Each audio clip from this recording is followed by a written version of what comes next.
Hey everyone, today we're diving into a tool that's been making huge waves in web development, Tailwind CSS.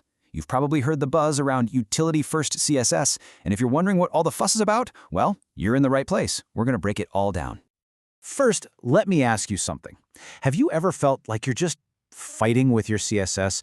You open up this massive style sheet, it's thousands of lines long, full of class names that made sense 6 months ago, and now changing one little thing breaks 3 other things on a completely different page? Yeah, we've all been there. And this slide, it just nails that struggle. On the left, that's the old way. Huge, messy global style sheets, constantly worrying about class names clashing and styles that are just a nightmare to maintain. But the new approach, it flips that completely on its head. Your styles live right there with your HTML. You stop wasting brainpower trying to name things, and everything becomes predictable and so much easier to change. So what exactly is this new approach?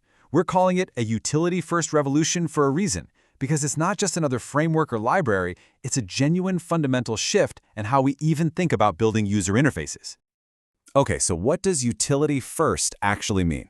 Think of it like this. You get a massive collection of tiny single-purpose classes. They're like Lego bricks. One brick does one thing really well.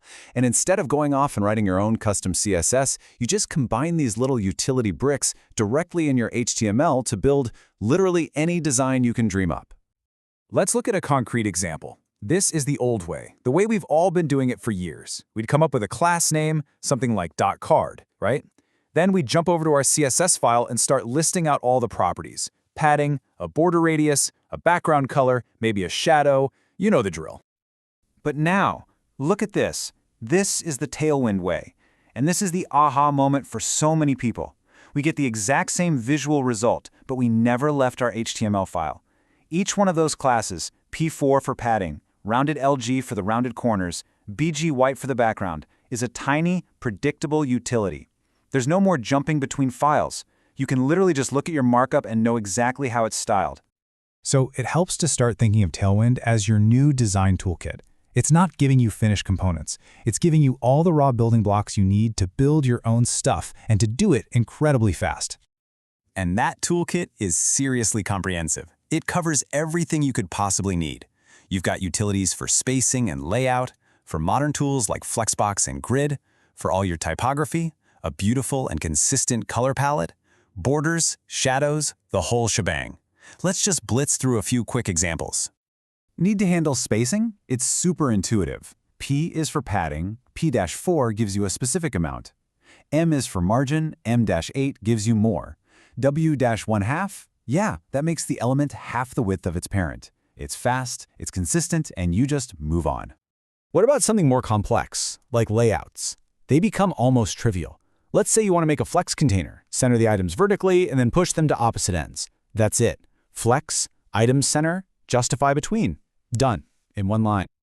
And it's the exact same story for styling text and colors. BG Blue 600 grabs a specific shade of blue from the built-in color system.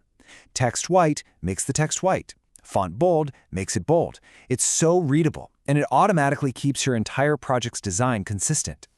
But okay, Tailwind is way more than just the basics. Let's get into some of the more advanced stuff. The power, polish, and performance features that make this a tool for serious professional applications.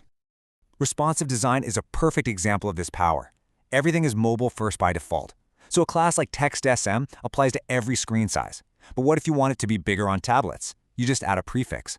MD Text Base means on medium screens and up, use this style instead. Then LG Text LG takes over for large screens. It's such a clean, powerful way to build fully responsive UIs. And what about dark mode? It's pretty much a non-negotiable feature these days. And with Tailwind, it's almost laughably easy. You just take any utility class and add a dark prefix. So BG white becomes dark-BG-gray 900. Text black becomes dark-text-white. That's it. You can support both light and dark themes with minimal effort. Now, here's a big one. A common worry is, won't all these hundreds of utility classes make my final CSS file absolutely massive? And what's incredible is that the opposite is true. When you build your site for production, Tailwind scans all your files, sees exactly which classes you actually used, and then throws out everything else. The result? Your final CSS bundle is tiny, often around just 10 kilobytes. That means lightning-fast load times for your users. So, when you combine this incredible development speed with that kind of performance, you start to see why this really does change everything. Let's talk about the real-world impact this has on how we actually build things. To really get where Tailwind fits in, it helps to compare it to UI libraries like Bootstrap or Material UI. Those tools are great, but they're opinionated. They give you pre-built components that look a certain way. Tailwind is the opposite. It is completely unopinionated. It gives you full freedom to create a totally custom UI, and it lets you do it with incredible speed. Now, to get the most out of it, there are a few common traps to avoid. First, don't let your class lists get crazy long without pulling them out into a reusable component.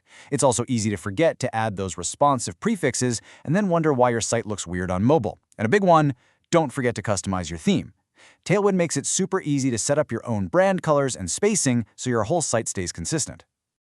And the best way to avoid those mistakes is to embrace these best practices. The single most important one is the first one. Create reusable components. If you find yourself styling a button with the same 10 utility classes over and over, stop. Make a button component in React or Vue or whatever you're using. This is the absolute key to keeping your code clean, maintainable, and scalable.